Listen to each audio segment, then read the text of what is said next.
인텔은 지난 23일이죠. 이 2분기 실적을 발표하면서 7나노 CPU 출시를 연기한다고 밝혔습니다.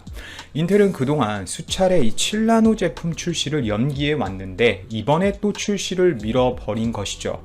2년에서 3년이 된 것 같은데 이 박수환 인텔 CEO는 7나노 공정에서 인텔이 수율을 확보하지 못해 양산을 미룬다 라고 사실상 이실직고도 했습니다. 결국 양산 능력이 따라오질 못한다는 이야기죠. 또 인텔은 대신 자체 제조를 고집하지 않고 외부 파운드리에 칩 생산을 맡기는 방안을 추진하겠다고 밝혔습니다. 그리고 최근 이 인텔의 발표와 동시에 그날 어마어마한 이 인텔의 칩을 삼성전자가 수주하느냐, TSMC가 수주하느냐라는 이야기가 업계에 떠돌기 시작하면서 미국 반도체 최강자라고 칭송받아왔던 인텔의 주가는 7나노 제품 연기와 위탁 생산의 소식과 함께 하루아침에 주가가 16% 급락하는 등 며칠째 제자리를 치고 있습니다. 돌아오질 못하고 있죠. 그에 반해 경쟁사라고 여겨지는 이 AMD의 주가는 인텔의 16%의 급락을 그대로 옮겨와 16% 상승한 모습을 보여주었죠. 각설하고 인텔이 도대체 어디로 가느냐가 모든 반도체 업계의 관심사였습니다. 그리고 결론이 좀 난 듯합니다. 우리로서는 정말 아쉽지만 이 나노 공정 도입에 어려움을 겪던 인텔이 최근 세계 1위 파운드리 업체인 대만의 TSMC에 6나노 관련 반도체 메인 위탁 생산을 맡길 것으로 알려졌습니다. 전체 파운드리 시장 점유율 절반 이상을 차지하는 TSMC가 이렇게 되면 삼성전자와의 격차를 더 벌리게 되는 것인데요.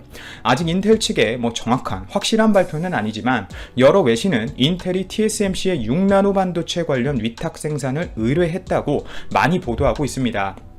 외신은 인텔이 7나노 최적화 버전인 이 6나노 프로세스 위탁 생산에 대해 TSMC와 합의에 도달했다고 보도했는데요. 올해는 본인들의 14나노 제품을 주력으로 사용하면서 내년부터 이 TSMC를 통해 6나노 프로세스를 내년에 양산할 것으로 보여집니다. 예측되기로는 위탁 생산량은 약 웨이퍼 18만 장 규모로 추정이 됩니다. 사실 당초 이 반도체 업계에서는 삼성전자 파운드리가 인텔의 CPU 물량을 수주할 가능성이 높다고 점쳐져 왔습니다. 인텔 입장에서 이 경쟁사 AMD를 의식하지 않을 수 없기 때문인데요. 설계 유출도 우려할 수 있죠. 대만의 TSMC가 이미 인텔의 라이벌인 AMD의 칩을 7나노 공정으로 생산 중이라 인텔이 당연히 TSMC 대신 삼성전자를 택할 가능성이 있다고 본 것이죠. 하지만 이런 예상과는 전혀 다르게 인텔은 삼성 대신 TSMC를 택할 것으로 외신 보도에 의하면 보입니다. 인텔의 외주 생산 소식이 전해지자 TSMC 주가는 크게 올랐습니다. TSMC 주가는 27일인 전날보다 5% 가까이 상승한 424.5만 대만 달러의 거래를 마쳤고, 많은 빼주세요. 시가총액도 이날 하루 동안 약 41조 원 우리나라 돈으로 증가해 세계 10위 기업이 되어버렸죠. 어찌되었건 이 파운드리 업계에서 큰 손님이 하나 생긴 것은 확실합니다. 인텔이라는 큰 손님이죠. 인텔이 TSMC에 위탁 생산을 맡기면서 세계 파운드리 시장은 또 한 번 들썩이게 된 것이죠. 그만큼 이 비메모리 시장 그리고 파운드리 시장이 얼마나 앞으로 큰 먹거리인지를 보여주는 단적인 예가 될 것 같습니다. 올 1분기 기준 파운드리 시장 점유율 54.1%를 차지하는 TSMC가 인텔 물량까지 수주하면 2위인 삼성전자 15.9%와의 격차는 더 벌어질 수 있지만 인텔의 외주 생산 기조가 삼성전자에도 분명 긍정적인 영향을 미칠 수밖에 없거든요. 왜냐하면 당장 5나노 이하 공정에서 인텔이 위탁 생산 업체를 결정하며 TSMC와 삼성을 다시 저울질할 확률이 매우 높기 때문입니다. 우선 다른 업체들은 경쟁이 되질 않습니다. 예전에 글로벌 파운더리나 여러 파운더리 업체들은 10나노 이하 공정, 즉 ASML사의 이 자외선 EUV 장비가 필요한 이 7나노 이하 미세 공정에 대해 공정 개발이 제대로 되지 않은 상태이고, EUV 장비가 한 대에 1200억 정도씩 하기 때문에 라인을 하나 세우려면 이미 수조 원이 필요한 상태인데, 그만한 투자 능력과 공정 실력이 되지 않는 부분 때문에 신규 공정 진입에 굉장히 난항을 겪는 상태인데요. TSMC와의 점유율이 더욱 벌어질 수 있지만 이러나 저러나 TSMC의 대항마는 우리나라 삼성전자 뿐입니다. 작년부터 나돌고 있지만 엔비디아 역시 그래픽카드를 전량 삼성전자의 모든 물량을 주었다는 소식이 나오고 있고, 이미 여러 외신 분석글에서 8나노 공정을 활용한다는 소식이 나오면서 이런 이야기가 나왔기 때문에 올해 삼성전자가 엔비디아에서 출시할 이 RTX 3000 시리즈를 전량 생산할 확률이 굉장히 높습니다. 올해 3, 4분기쯤 해서 또 이 엔비디아 때문에 많은 점유율 변화가 있을 것 같습니다. 또 인텔 대장이 한국 삼성전자를 예전에 찾았던 일도 있습니다. 당시엔 위탁 생산은 절대 없다고 했지만 결국 이번에 위탁 생산을 인텔 측에서 인정해 버렸기 때문에 당시 왜 이 인텔 대장이 삼성전자에 왔었는지에 대해 우리는 한 번쯤 고민해 볼 필요가 있습니다. 제 예상으로는 인텔이 TSMC의 CPU 위탁 생산을 맡기고 삼성전자에는 노드는 조금 떨어지겠지만 이 GPU 생산을 맡길 수 있다고 저는 생각을 합니다. 두 제품 모두를 이 TSMC 한 회사에 맡기기엔 제품을 맡기는 인텔 입장에서 꽤나 리스크가 있기 때문이죠. 미세 공정 레벨은 다르겠지만 분명 투트랙 전략을 고수할 확률이 높은 것이 맞습니다. 파운드리 사업의 지각 변동이 당분간은 없겠지만 점유율 지각 변동이 있을 만큼 이와 관련된 좋은 소식이 있으면 여러분들께 바로 즉시 또 전해드리도록 하겠습니다. 다음은 미국 발표에 우리나라는 웃고 중국은 긴장하는 이유에 대해 이야기해드리려고 합니다. 어제자 청와대 발표입니다. 청와대는 28일 한미 미사일 지침 개정으로 우주 발사체에 대한 고체 연료 사용 제한이 해제됐다고 발표한 가운데 이는 사실상 미국이 우리나라의 대륙간 탄도미사일 그리고 중거리 탄도미사일 즉 ICBM과 IRBM 개발을 허용한 것이란 분석이 나오고 있습니다. 청와대는 어제자 브리핑을 통해 2020년 7월 28일 오늘부터 우주 발사체에 대한 고체 연료 사용 제한을 완전히 해제했다고 밝혔는데 이 말인즉슨 우리나라는 인공위성 등 발사체를 개발할 때 이제는 액체 연료가 아닌 고체 연료를 활용할 수 있게 된 것이죠. 청와대가 민간 부문의 우주 발사체 사업에서 활용도가 높아질 것이란 점을 강조하긴 했지만 이날 발표는 조금 더 해석을 해보자면 사실 군사적인 부문에서 의미가 훨씬 크다고 봐야 합니다. 왜냐하면 고체 연료는 보관과 주입시간 등 측면의 장점 때문에 이 군사용 미사일에 주로 활용이 되는데 이 제약이 풀린 것이고 이 때문에 앞으로는 우리나라가 인공위성을 개발한다는 명목으로 사거리가 대폭 늘어난 고체 연료 미사일을 개발할 수 있게 됐다는 것이죠.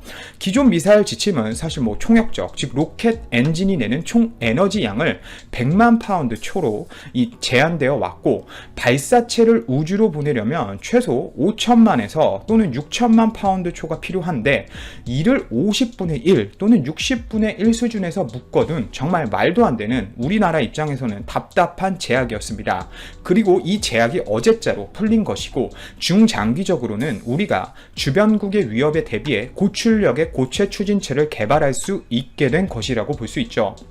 사실 미국이나 우리나라 입장에서 중장거리 미사일을 공식적으로 만들라 하면 중국이 반발할 것이 뻔합니다. 하지만 위성 발사체라는 명목으로 마음대로 개발할 수 있게 된 것이죠. 그리고 해석의 차이가 많지만 이득으로 해석해보자면 이뿐만이 아닙니다. 일각에서는 이번 발표로 한미 미사일 지침 3차 개정 당시 한미 간에 합의된 사거리 800km 제한이 의미가 이제는 없어졌다는 관측도 제기되고 있는데요. 결론적으로 우리나라에겐 굉장히 좋은 상황인데 중국은 꽤나 긴장할 수 있는 발표입니다. 이번 발표는 미국의 대중국 전략과 연관이 있어 보이기 때문인데요. 미국이 우리나라의 미사일 사거리 규제를 없앰으로써 사실상 중국에 대한 미사일 방어망을 구축한 셈인 것이죠. 미국은 중국에 계속 신호를 보내고 있습니다. 미국은 중국이 북한 문제에 앞으로도 이렇게 비협조적으로 나온다면 한국과 일본에 채우고 있는 이런 족쇄를 앞으로도 계속 하나씩 풀어줄 것이라는 신호를 보낸다는 것이죠. 사실 미사일 탄두 중량 제한이 풀리는 순간에 실제 족쇄는 조금 풀렸다고 볼 수 있는데 이번에는 중장거리 미사일 개발을 위한 절차적 불편함마저 해소해버린 것이기 때문에 중국 입장에서는 나름 군사강국인 우리나라의 제약이 해소됨으로써 한층 동북아 패권 경쟁에 있어 중국은 다시 한번 긴장의 순간을 맞게 되었습니다. 우리나라는 그동안 이웃 나라들에 비해 미국, 중국, 러시아 등이 있죠. 이 우주 개발에 많이 앞서지 않았던 것 같습니다. 많은 제약이 있었기 때문이죠. 그러나 한국도 최근에 이 군사용 중국 인접 국가들인 인도, 방글라데시, 네팔, 부탄과 경제적, 군사적으로 관계를 강화하고 있는 미국이 특히 중국과 갈등을 빚고 있는 인도와 보란 듯 30억 달러 무기 계약을 체결하면서 중국 때리기가 더욱 과감해질 것이라는 의미다. 29일 홍콩 사우스 차이나 모닝 포스트에 따르면 리사 커티스 미국 백악관 국가안보회의 남중앙 아시아 수석 총괄은 이날 브루킹스 연구소가 주최한 인터넷 세미나에서 중국의 증가하는 지역적 영향력과 전략이라는 제목의 기조연설을 했다.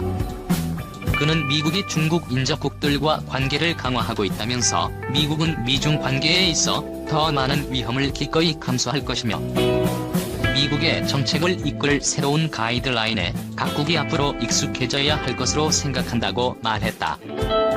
커티스 수석 총괄은 특히 미국과 인도의 관계에 주목했다. 커티스는 올해 MH-60 로미오 시호크 헬기 24대와 AH-64E 아파치 공격 헬기 6대 판매 등 올해 30억 달러 무기 계약이 양국 간 체결됐고 호주, 일본, 인도, 미국 4개국 협력체인 자유롭고 열린 인도-태평양 전략을 더욱 강화하는 데 해당 국가들이 합의했다고 자랑했다. 미국의 대아시아 정책인 인도-태평양 전략은 아태 지역 범위를 남아시아에서 미국의 태평양 연안으로 확장시켰다. 이에 대해 중국은 미국이 중국의 부상을 막기 위해 인도, 일본 등 영내 강대국들을 결집시키는 것이라고 비난해왔다. 커티스 총괄은 또 최근 발생한 인도-중국 간 국경 충돌은 이들 인접 국가들이 중국의 통합 전략의 환상에서 깨어나고 있음을 의미한다고 보았다. 다만 현대전쟁연구소의 알리 와인 개관 연구원은 인도-중국 국경 충돌과 남중국해 영유권 주장 압박, 대만에 대한 군사, 경제적 압박 때문에 중국의 저항에 이 지역 국가들이 더 협력하고 있지만 그것이 꼭 미국의 이익을 의미하진 않는다고 말했다. 그는 지리적 근접성과 경제적 의존성 때문에 중국에 대한 저항에 한계가 있을 것이라고 주장했다. 또 미국이 최근 몇 년간 추진해온 소위 상거래 외교 때문에 미국과 공동의 명분을 세우기를 꺼리는 나라들이 많을 것으로 보았다. 상거래 외교는 트럼프 행정부의 외교 정책으로 외교도 일종의 사업으로 보아 이익에 입각해 보상과 징벌로 상대 국가를 다루어온 방식을 말한다. 중국의 경고 메시지. 인도가 프랑스로부터 수십억 달러를 들여 구입한 라팔 전투기 중 1차분 5대가 29일 인도에 도착했다. 인도 국방장관은 전투기 도착을 영토 갈등을 빚고 있는 이웃 중국에 대한 경고의 메시지로 이용했다.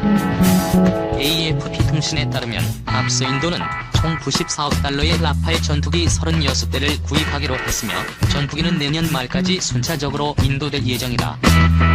특히 이번 전투기 인도는 중국과의 국경 분쟁으로 인도 내에서 반중 감정이 고조된 가운데 이루어진 것이어서 인도 전역에서 뜨거운 관심을 받고 있다. 이날 나렌드라 모디 인도 총리는 트위터를 통해 국가방위와 같은 희생은 어디에도 없다. 국가방위와 같은 선한 행동은 어디에도 없다. 국가방위와 같은 실천은 어디에도 없다며 전투기의 도착을 환영했다. 라제나트 싱인도 국방부 장관은 트위터를 통해 이번 전투기 도착은 우리 군 역사에서 새로운 시대의 시작을 의미한다고 평가했다. 또 이번 전투기들로 인해 인도 공군은 훨씬 강해져 어떠한 위협도 단념시킬 것이라고 덧붙였다. 그는 인도 공군의 이 새로운 능력에 대해 우려하거나 비판적인 이는 우리의 영토 보전을 위협하길 원하는 사람들일 것이라고 강조했다. 싱 장관은 중국을 직접적으로 언급하지 않았지만 현지 매체들은 장관의 발언은 중국을 겨냥한 것이라고 보도했다. 인도와 중국 군은 인도 군인 20명이 사망한 충돌 이후 히말라야 국경 지역에서 6주간 대치 상황을 이어가고 있다. 중국에서도 이번 충돌로 사상자 나온 것으로 알려졌지만 구체적인 수치는 공개되지 않았다. 양측은 라다크에서의 충돌을 놓고 서로를 비난했고 이후 긴장 완화를 위한 회담을 추진하면서도 수천 명의 병력을 현지로 이동시켰다. 인도는 군사력에서 중국에 크게 뒤져 있으며 라팔 전투기 구입은 여러 국방력 강화 조치 중